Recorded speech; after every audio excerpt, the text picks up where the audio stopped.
If you're a child of the 1960s in Britain, you may remember this government film about decimalisation because it changed the way we spent our money. The new decimal money will be with us on D-Day, Decimal Day, the 15th of February, 1971. The 3 copper coins will be introduced on D-Day.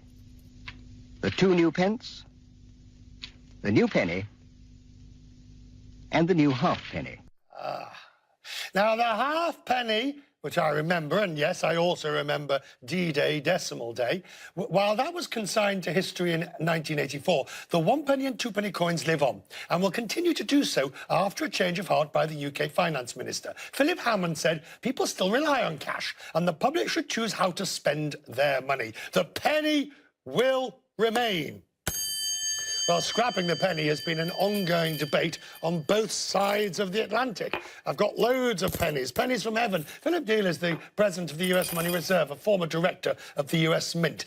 Philip, you believe that the penny's time has been and gone?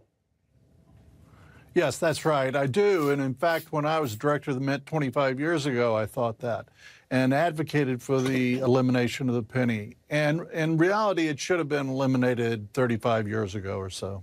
Practically, maybe yes. But what about the argument that if you get rid of the penny, then in the US, it would be the next move would have to be 5 cents, and in the UK, it would obviously have to be 2 cents or wherever else it might be. The penny is the smallest denomination. Yes, that's right. And there's a couple of ways of dealing with that. One is you could enact rules for rounding up or down based on what the total was. And there's been research that shows that the net effect of doing that is 0. Another possibility is simply to eliminate the penny altogether and denominate everything in 5 cents.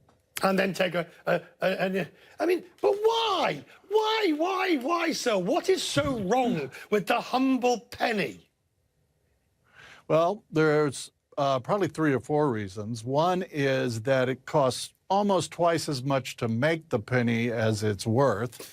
The second is it's not useful. Nobody really uses it in commerce. First of all, only about 1/3 of all transactions are conducted in cash. Pennies, when people receive them, they often throw them away. They put them in penny jars.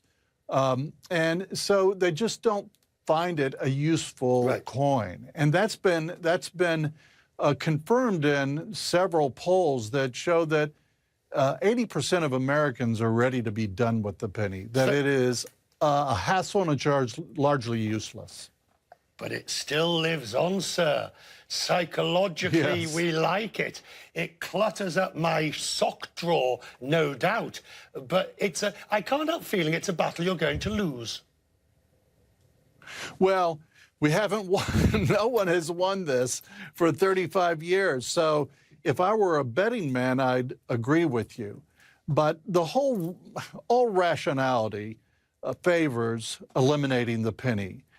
There are interests that are interested in, that want to keep the penny. For example, the company that makes the blanks by which the U.S. Mint makes coins is a big company headquartered in Tennessee. And they are a friend of the penny and are willing to spend money in Washington, D.C. to preserve it.